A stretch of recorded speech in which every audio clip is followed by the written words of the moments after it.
everybody. Hello, thank you so much for watching this video. My name is Kimberly. Thank you so much for joining me on my YouTube channel. For those who subscribed, I say thank you so much. If you haven't subscribed already, please do.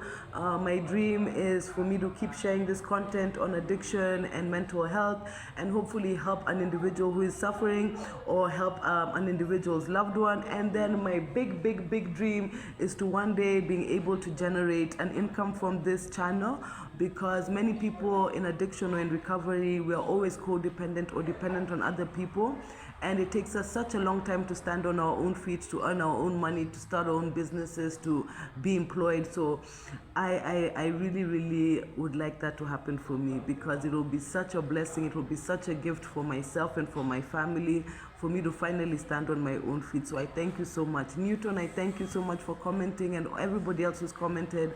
All the encouraging words mean so much to me, even the criticism, because I really want to improve and I really want to give you guys the best content I can. So today I want us to touch more on the mental health, especially schizophrenia. Schizophrenia is in Kenya. It is everywhere in our country. I read and watch the news, and I remember there was a case coming out of Naivasha where this woman had killed her children. There was another case recently on the news. I remember the boy, it was so sensational, because he was reading a book on Freemasonry, and he wound up murdering the parents, I think the neighbor, and it was just a mess. And I remember watching these things on the news, and to me at the time, because I was not educated on schizophrenia, I imagined, oh my God, this person has been possessed by a demon, oh my God, you know. But then after studying schizophrenia, I realized that a lot of these cases, a lot of these crimes are committed by people who are very sick and they're suffering from schizophrenia. Schizophrenia develops in men and women in your late teens, early 20s, or even late adulthood. When you're 35, in your 30s, you can still develop it. The symptoms include auditory hallucinations. You start hearing voices. The sufferer will hear things, voices telling him to do things. You find him probably talking to something, and you find somebody talking to something, but you can't see anybody else there, but he's hearing the voices himself. They could suffer also from visual hallucinations, where you're seeing things are moving, or somebody, a picture is talking to you. Another symptom of schizophrenia is lack of focus. The sufferer cannot focus on something, cannot focus on a task. Their speech is very disorganized. You'll ask them a question like, "What color is the sky?" and the answer they'll give you, they'll tell you the dog hasn't eaten food or something. But for them, the sufferer what he has thought in his mind is the actual answer, but what has come out is something completely different. So they do have disorganized speech and disorganized thoughts as well. A person with schizophrenia is usually very irritable. They have mood swings, they go through ups and downs. Mostly they are very angry. Mostly they can get triggered very easily. Most of them are not violent, but there are some cases where violence has been committed. I've lived with schizophrenics. I was in rehab in 2021, and about 6 of the patients there were schizophrenic.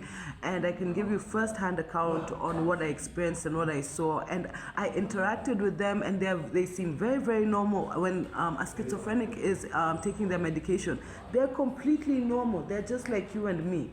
They're just like you and me. They just have this little problem called schizophrenia.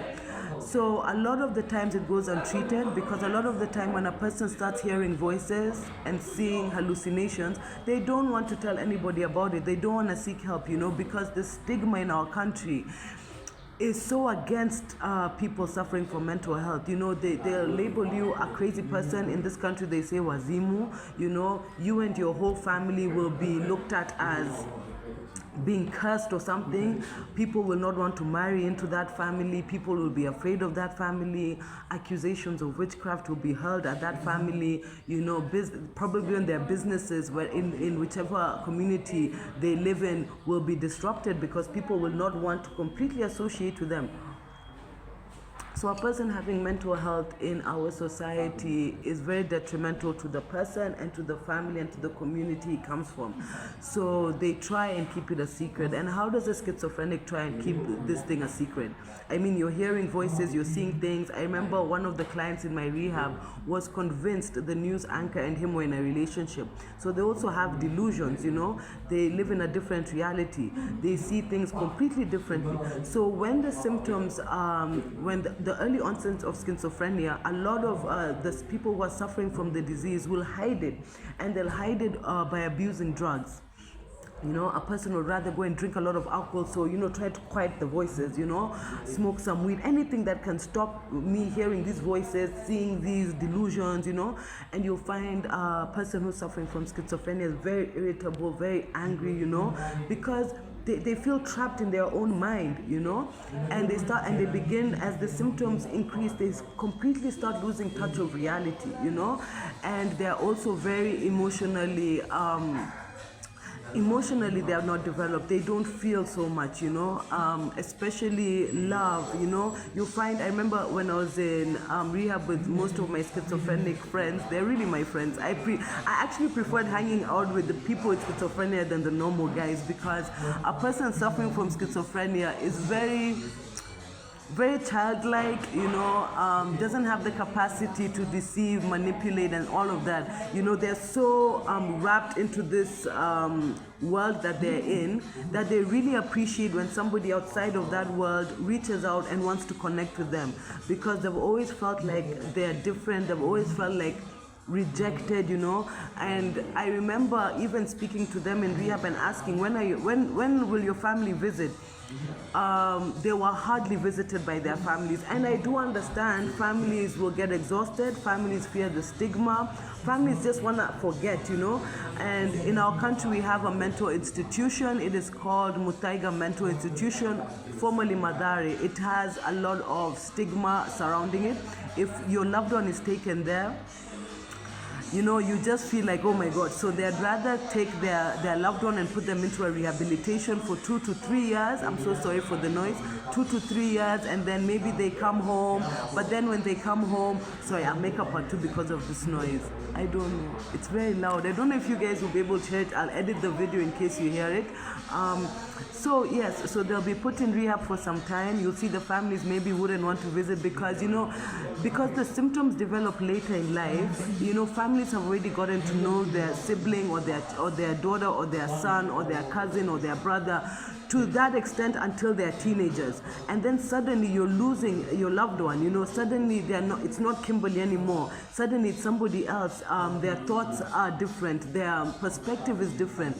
The stuff they're discussing with you is completely not in the scope of reality. So you feel grief. Actually, I think the families go through grief because it's like a death of the person you once knew, and then the birth of another person, but a person that is not a person that cannot function on their own, a person that needs constant support, a person that needs constant medication to the end of their life. And you know, many of the schizophrenics, they don't like taking medication because the medication have adverse side effects. You know, I remember in rehab, one of the side effects is feeling very, very cold. So a lot of the schizophrenics will go and sit outside on chairs and, you know, they want to bask in the sun.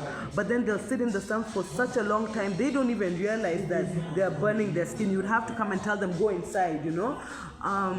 So their effects, and then some will tell me how they feel like their joints are locking, you know. Others will tell me they don't have an appetite. So they're still developing, I know, the medication.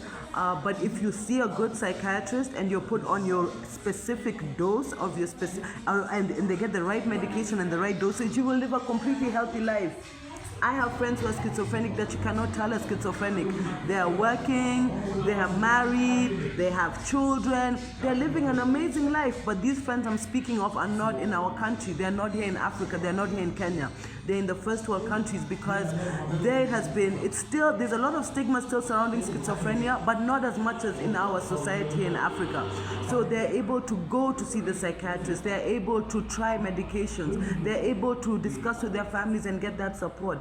They're able to seek out counseling services, because a person suffering from schizophrenia will also need counseling, would also need that support on their day-to-day life, how to manage the disease, how to stabilize on their dose, how to continue with their treatment. After they stabilize, how to get back into society, how to begin working or going back to school. So they need all of that support. They would also need the family support and the family love, to live with them, to make sure they're adhering to their medication. Days when they're feeling low, they have somebody there.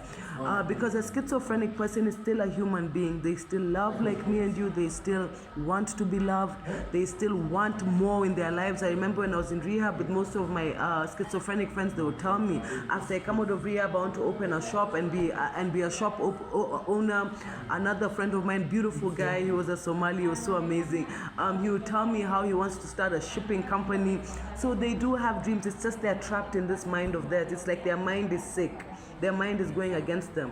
And so it's our job as a family, as a society, as a people, as planetarians. Is that the right word for people who live on the same planet? I don't know. But it's up to us to accept these people into our society, to encourage them, to be there for them, to support them, to ensure that the medications and the treatment that they require is available to them, So that's what I wanted to say. If you have schizophrenia, I love you. I will never reject you. It's just a disease like any other. It's a disease like my addiction. It's a disease like diabetes. It's a disease like high blood pressure. It has symptoms, and those are the symptoms you're suffering now. Hearing voices, boom, boom, boom, delusions. The same way a person with diabetes has their own set of symptoms. The same way a person who's suffering from the disease of addiction, have my own symptoms. It is very, very treatable. Seek help, find a psychiatrist, get on a treatment plan, try out all the medications your psychiatrist will advise you to try until you find the right one, and live your life normally. Live a very normal and productive life. If you have a loved one who's suffering from schizophrenia, you can reach out to me as an addiction counselor. I can refer you to a psychiatrist, and I would just tell you, you are very, very strong. Be strong, love them, help them, support them. When you feel drained, when you feel you're in a burnout, when you feel tired, seek help, seek me out. I will counsel you back to strength. It's not a curse. It's not that family, they're not devil worshippers. You did nothing wrong. It's all genetics. Our genes are just insane.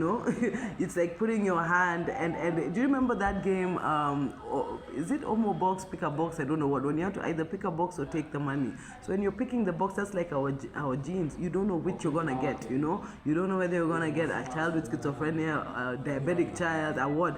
And now with the lifestyle we're living, with all the chemicals in our food, in the air, everywhere, it has increased the cases of such diseases, because we are manipulating our world, and in turn we're manipulating Mother Nature, who's in turn manipulating us.